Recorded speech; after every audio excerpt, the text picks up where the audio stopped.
చెర్లపల్లిలో బయటపడ్డ డ్రగ్స్ దందాలో సంచలన విషయాలు వెలుగులోకి వస్తున్నాయి. ఓ సాధారణ ఫ్యాక్టరీలో వందల కోట్ల రూపాయల విలువైన డ్రగ్స్ను తయారు చేస్తున్నారు. ఇక్కడి నుంచే దేశంలోని వివిధ ప్రాంతాలకు సరఫరా చేస్తున్న ముఠాను మహారాష్ట్ర పోలీసులు కూలీల వేషంలో వచ్చి పట్టుకున్నారు. డ్రగ్స్ తయారీ, వాటి అమ్మకాలు రెండు హైదరాబాద్లోనే జరుగుతున్నట్లు ఆధారాలు సేకరించారు.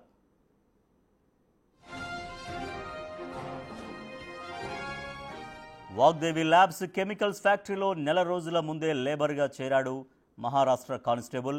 కంపెనీలో దిగుమతులు, కెమికల్స్, డ్రగ్స్ తయారీ సెంటర్, రవాణాపై నిఘా పెట్టారు. నెల రోజుల తర్వాత పక్కాగా డ్రగ్స్ తయారవుతుందని తెలుసుకొని ఉన్నతాధికారులకు సమాచారం ఇచ్చాడు. ఆకస్మిక దాడులు చేసి గుట్టు రట్టు చేశారు పోలీసులు. భారీ మొత్తంలో డ్రగ్స్ చేస్తూ మహారాష్ట్ర పోలీసులకు చిక్కాడు నిర్వాహకుడు శ్రీనివాస్ విజయ్ వోలేటి. శ్రీనివాస్ వోలేటి ఎవరికి అనుమానం రాకుండా ఏమార్చాడు. రోజువారీ కూలీలను మారుస్తూ డ్రగ్స్ తయారు చేసేవాడు.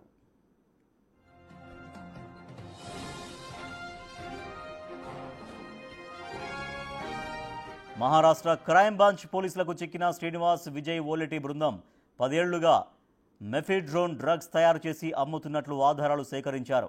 ప్రతిసారి కనీసం 5 కిలోల చొప్పున మెఫిడ్రోన్ డ్రగ్ను విక్రయించేవారని, ఒక్కో కిలో 50 లక్షల చొప్పున ఏజెంట్లకు అమ్మేవాడని గుర్తించారు. మహారాష్ట్ర, తెలంగాణ, ఆంధ్రప్రదేశ్ రాష్ట్రాల్లో ఈ డ్రగ్స్ రాకెట్ను నడిపాడు. ఈ నెల 5న బంగ్లాదేశ్ యువతి నుంచి సేకరించిన ఆధారాలతో ఏకంగా 12,000 కోట్ల విలువైన డ్రగ్స్ తయారీ పదార్థాలను సీజ్ చేశారు.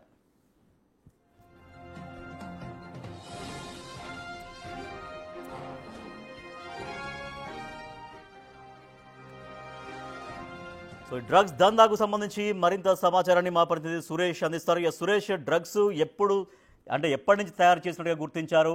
ఆ పోలీసుల దాడిలో ఎంత విలువైన డ్రగ్స్ పట్టుబడ్డాయి? సో అదుపులోకి తీసుకున్నటువంటి వాళ్ళ దగ్గర నుంచి ఇంకా ఎటువంటి సమాచారాన్ని సేకరిస్తున్నారు? హైదరాబాద్ చెర్లపల్లిలో గత కొన్ని సంవత్సరాలుగా వాగ్దేవి ఫార్మా పేరుతోనే అక్కడ మెఫిడ్రిన్ డ్రగ్ ని తయారు చేస్తున్నట్టుగా మహారాష్ట్ర పోలీసులు గుర్తించడం జరిగింది. ముంబైలో ఫాతిమా అనే బంగ్లాదేశ్ యువతిని ఆగస్టు 8న అరెస్ట్ చేయడంతో ఈ డొంక అంతా కూడా కదిలింది. ప్రస్తుతం ఆమె హైదరాబాద్ నుంచే డ్రగ్స్ కొనుగోలు చేశాను, చెర్లపల్లిలో వాగ్దేవి ఫార్మా నుండి నేను కొనుగోలు చేశాను, శ్రీనివాస్ విజయ్ అనే వ్యక్తి కంపెనీ అదే, అక్కడ నుండే తీసుకొచ్చి ఇక్కడ అమ్ముతున్నట్టుగా ఆమె చెప్పడంతోనే ముంబై పోలీసులు హైదరాబాద్ కి వచ్చి దాదాపు 25 రోజుల వరకు వాగ్దేవి ఫార్మాలో లేబర్ గా పనిచేస్తూ అందులో జాయిన్ అయ్యి ఒక కానిస్టేబుల్ అక్కడ నిజంగానే మెఫిడ్రిన్ డ్రగ్ తయారవుతుందా లేదా అనే సమాచారం తెలుసుకొని పక్కా ఆధారాలతోని అరెస్ట్ చేసేందుకు అక్కడ డెగా ఆపరేషన్ లాగా చేయడం జరిగింది. దాదాపు డైలీ లేబర్ గా దాదాపు 25 రోజుల పాటు ముంబై క్రైమ్ బ్రాంచ్ కానిస్టేబుల్ అందులో జాయిన్ అయ్యి అక్కడ ఏ డ్రగ్స్ తయారవుతుంది, ఎక్కడి నుంచి ముడి పదార్థాలు వస్తున్నాయి, ఎప్పటి నుండి ఈ డ్రగ్స్ తయారు చేస్తున్నారు, కంపెనీకి సంబంధించిన సమాచారంతో పాటు అనేక సమాచారాన్ని సేకరించి ఆ తర్వాత ముంబై క్రైమ్ బ్రాంచ్ పోలీసులు 3 రోజుల క్రితం రెడ్ హ్యాండెడ్ గా దాడి చేసి అక్కడ 5 కిలోలకు పైగా తయారై ఉన్నటువంటి మెఫిడ్రిన్ డ్రగ్ తో పాటు ముడి పదార్థాలు పెద్ద ఎత్తున, ఎందుకంటే 35,000 లీటర్ల లిక్విడ్ ని అక్కడ 200 డ్రమ్ములను గుర్తించడం జరిగింది. ఆ డ్రమ్ములతో పాటు మరికొన్ని ఆ డ్రగ్ పౌడర్స్ ఏదైతే తయారు చేయడానికి వినియోగించేటువంటి ముడి పదార్థాలన్నిటిని కూడా పెద్ద ఎత్తున స్వాధీనం చేసుకున్నారు.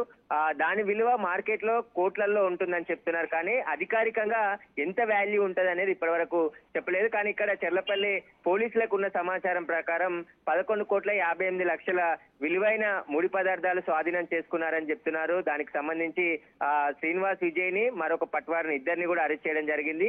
వీరితో పాటు బయోకెమిస్ట్రీకి సంబంధించిన బయాలజిస్టులు అందులో పనిచేస్తున్నారు. వారి పాత్ర ఎక్కడ వరకు ఉంది, ఎందుకంటే ఒక డ్రగ్ ని తయారు చేయాలంటే ఫార్మా కంపెనీలో నిపుణులు అయి ఉండాలి, ఎక్కడైనా పనిచేసి ఉండాలి, దానికి కెమిస్ట్రీకి సంబంధించిన మొత్తం ఫార్ములా తెలిసి ఉండాలి. అలాంటి వారే ఈ డ్రగ్ ని తయారు చేయగలుగుతారు. కాబట్టి శ్రీనివాస్ విజయ్ తో పాటు ఇంకెవరెవరు ఇతనికి సహకరించారు, దేశవ్యాప్తంగా నెట్వర్క్ ఏర్పాటు చేసుకొని నిషేధిత డ్రగ్ ని ఏ విధంగా తయారు చేస్తున్నారు, డ్రగ్ కంట్రోల్ అధికారులు, లోకల్ డ్రగ్ కంట్రోల్ అధికారుల సంబంధించిన సమాచారం కూడా ఇప్పటికే తెలంగాణ ప్రభుత్వం కూడా ఈ ఘటనపై సీరియస్ గా ముందుకు వెళ్తుంది. అసలు డ్రగ్ పై ఉక్కుపాదం మోపుతుంటే ఇలా ఫార్మా కంపెనీలో సురేష్ అయితే అక్కడ చెర్లపల్లిలో ఎక్కువగా ఇటు కెమికల్ ఫ్యాక్టరీస్, ఇటువంటి ఫార్మా కంపెనీస్ చాలా వరకు ఉంటాయి.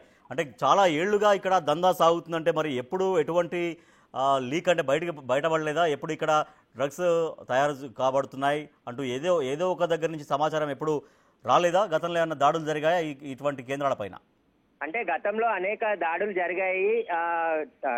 తెలంగాణ డ్రగ్ కంట్రోల్ అధికారులు హైదరాబాద్ శివారు ప్రాంతంలో ఉన్నటువంటి ఫార్మా కంపెనీలపై నిఘా పెట్టడం జరిగింది.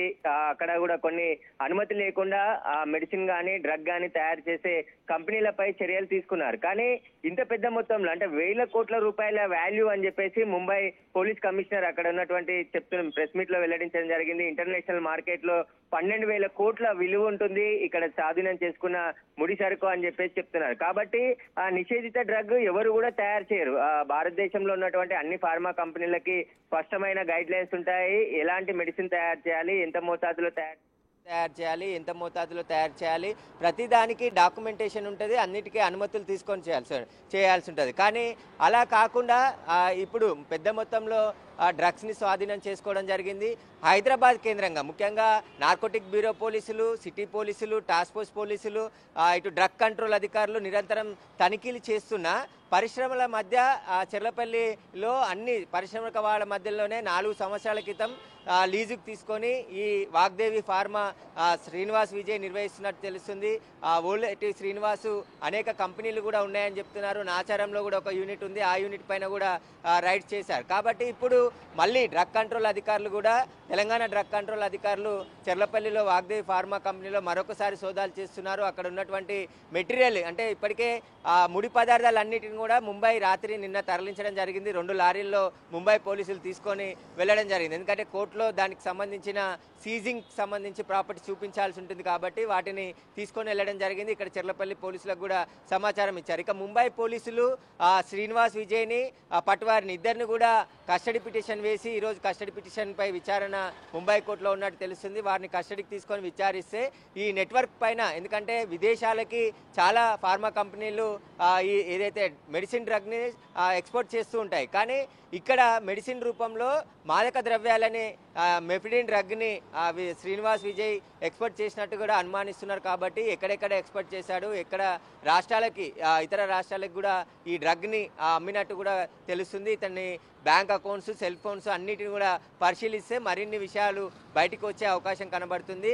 వాగ్దేవి ఫార్మాతోనే కాకుండా డ్రమ్ముల పైన అనేక కంపెనీలకు సంబంధించిన పేర్లు ఉన్నాయి. మెటీరియల్, ఆ మెటీరియల్ అంతా ఏ విధంగా ఇక్కడికి సప్లై చేస్తున్నారు, వీరికి సంబంధించిన నెట్వర్క్ ఏంటి, ఏదైనా ఒక ఫార్మా కంపెనీలో ఏదైనా ఫార్మాలో మెడిసిన్కి సంబంధించిన డ్రగ్ తయారు చేయాలంటే గవర్నమెంట్ నుంచి అన్ని అనుమతులు తీసుకున్న తర్వాతే దాన్ని తయారు చేస్తారు, దాన్ని ఎక్స్పోర్ట్ చేస్తారు. కానీ ఇక్కడ ఏ పేరుతోని అనుమతి తీసుకొని ఇక్కడ ఈ డ్రగ్ తయారు చేశాడు సంబంధించిన అధికారులు, ఎందుకంటే ప్రతి నెలకు ఒకసారి డ్రగ్ కంట్రోల్ అధికారులు ప్రతి కంపెనీలో కూడా తనిఖీలు చేస్తుంటారు, జనరల్ చెకింగ్స్ ఉంటాయి, ఎలాంటి ఫార్మా ఉపయోగించి మెడిసిన్ తయారు చేస్తున్నారు, ఆ డ్రగ్ సంబంధించిన మొత్తం తీసుకోవాల్సిన జాగ్రత్తలు కానీ అక్కడ వేస్ట్ మెటీరియల్ కూడా, ఎందుకంటే ఏదైనా ఫార్మా కంపెనీలో వేస్ట్ మెటీరియల్ని ఎక్కడ వేస్తున్నారు వాటికి సంబంధించిన పూర్తి సమాచారం కూడా డ్రగ్ కంట్రోల్ అధికారులు తీసుకోవాలి. కానీ ఇక్కడ పెద్ద మొత్తంలో చెర్లపల్లి అడ్డాగా ఇన్ని సంవత్సరాలుగా చేస్తున్నాడు శ్రీనివాస్ విజయ్ అంటే ఇతనికి అధికారుల అండదండలు ఏమైనా ఉన్నాయా, ఎందుకు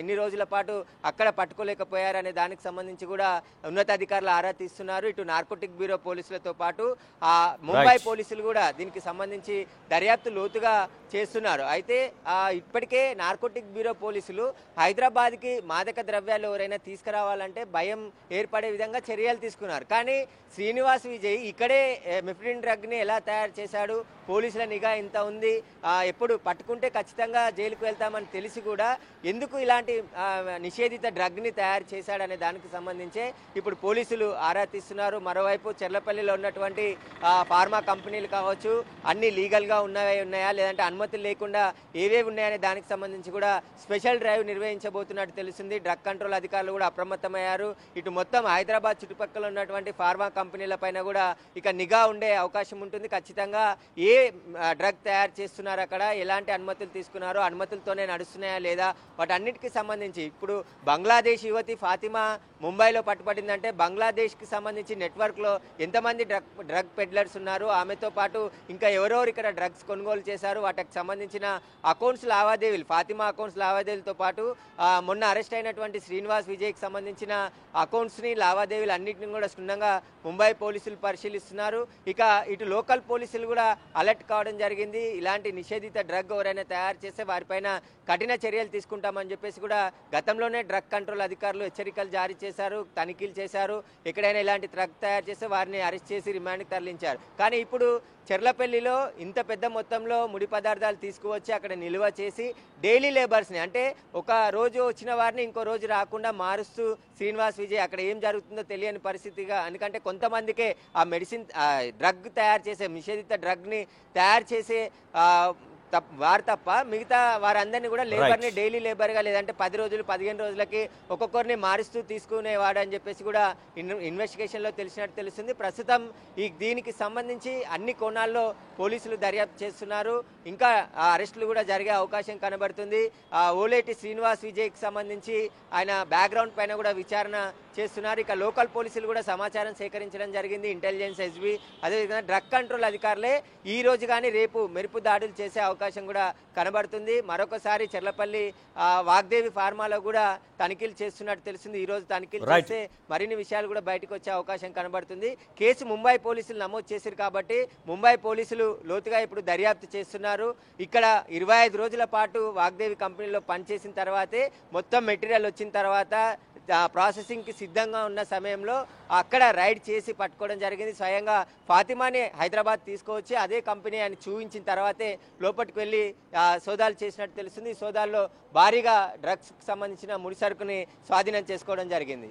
రైట్, థ్యాంక్ యూ సురేష్. చెర్లపల్లిలో భారీ డ్రగ్స్ దందా బయటపడింది. కొన్ని వేల కోట్ల విలువ చేసే 12,000 కోట్ల విలువ చేసే ఒక భారీ డ్రగ్ తయారు చేస్తూ శ్రీనివాస్ విజయ్ ఓలేటి పట్టుబడ్డాడు. ముంబై పోలీసులు అతన్ని అరెస్ట్ చేశారు. సో వాగ్దేవి ల్యాబ్స్లో ఈ డ్రగ్స్ దందా జరుగుతుంది. గత 10 ఏళ్లుగా శ్రీనివాస్ ఓలేటి ఈ రకంగా డ్రగ్స్ సరఫరా చేస్తారు దేశ విదేశాలకంటూ. మహారాష్ట్ర పోలీసులు కేసు నమోదు చేశారు. సో ఇక దీంతో చెర్లపల్లిలో ఉన్నటువంటి ఇంకా అనేక ఫార్మా కంపెనీల పైన కూడా నిఘా మరింతగా పెరిగే అవకాశం ఉంది.